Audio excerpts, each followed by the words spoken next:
শিৱসাগৰৰ কোঁৱৰপুৰৰ পুৱতি নিশা নৃশংস হত্যাকাণ্ড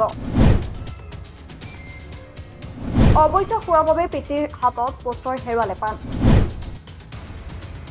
কোঁৱৰপুৰৰ টেপৰটোল গোসাইগাঁৱত সংঘটিত হৈছে এই নৃশংস হত্যাকাণ্ড পিতৃ ৰমেন বৰুৱাই শোৱাপাতিতে ঘপিয়াই হত্যা কৰিলে পুত্ৰ দীপু বৰুৱাক থিতাতে নিহত পুত্ৰ দীপু বৰুৱা পুৱতি নিশা 4 মান বজাত সংঘটিত হয় এই ভয়ংকৰ হত্যাকাণ্ডটি সুৰা সেৱন কৰি দীপুৱে দীৰ্ঘদিনৰ পৰা পৰিয়ালটোক অশান্তি কৰাৰ অভিযোগ যোৱা নিশাও অবৈধ সুৰাৰ ঘাটিৰ পৰা সুৰা সেৱন কৰি ওলাই অহা দীপু বৰুৱাই সৃষ্টি কৰিছিল অশান্তিকৰ পৰিস্থিতি ইয়াৰ পৰিণতিতে পুৱতি নিশা হৈ থকা অৱস্থাত পিতৃয়ে খকুৰে ডিঙিত ঘপিয়াই হত্যা কৰে পুত্ৰ দীপু নিহত দীপু মহপালক আছিল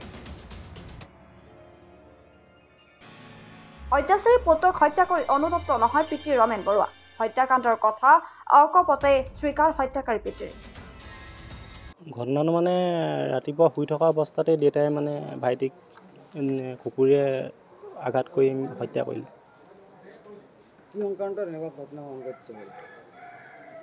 কি সংক্ৰান্তত মানে ক'বলৈ গ'লে ছাৰ ভাইটিয়ে অলপ মানে ড্ৰিংকছ কৰি মানে সি অলপ ঘৰখনত অশান্তি কৰি থাকে মা দেউতাকো অলপ তিৰস্কাৰ কৰে ধৰক তাৰপৰা দেউতাকো অলপ মানে অকথ্য কথাই গালি গালাজ কৰে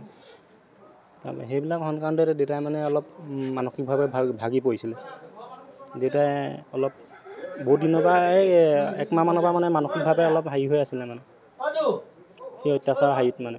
তাৰ অত্যাচাৰতে মূলভূত মানে এইটো সুৰাৰ কাৰণে হয় ছাৰ সি কালি সুৰা কৰিয়ে আহিছিলে তাৰপৰা আহি পিনে দেউতাৰ লগত অলপ মানে দেউতাক অলপ মানে তিৰস্কাৰ কৰা দি কৰিছিলে তাৰপৰা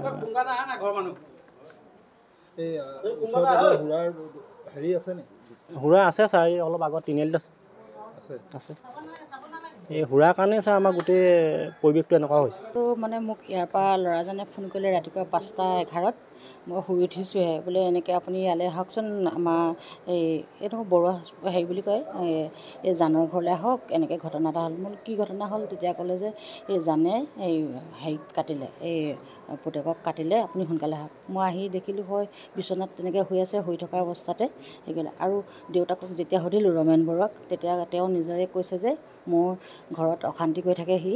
পানী দুনি খায় সেইকাৰণে মোৰ ধৈৰ্য সীমা পাৰ হৈ মই তাক এনেকুৱা কাম কৰি দিলোঁ আইন হাতত তুলি ল'লোঁ শিৱসাগৰৰ পৰা মুছাবিৰ আলীৰ ৰিপৰ্ট প্ৰাতঃ টাইম ডিজিটেল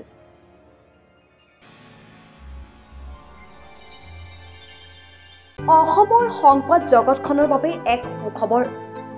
নৰূপ নসাজেৰে প্ৰায় 30 বছৰীয়া অভিজ্ঞতা পুষ্ট সাপ্তাহিক কবচ পুনৰ এবাৰ ৰাজ্যৰ মাজলৈ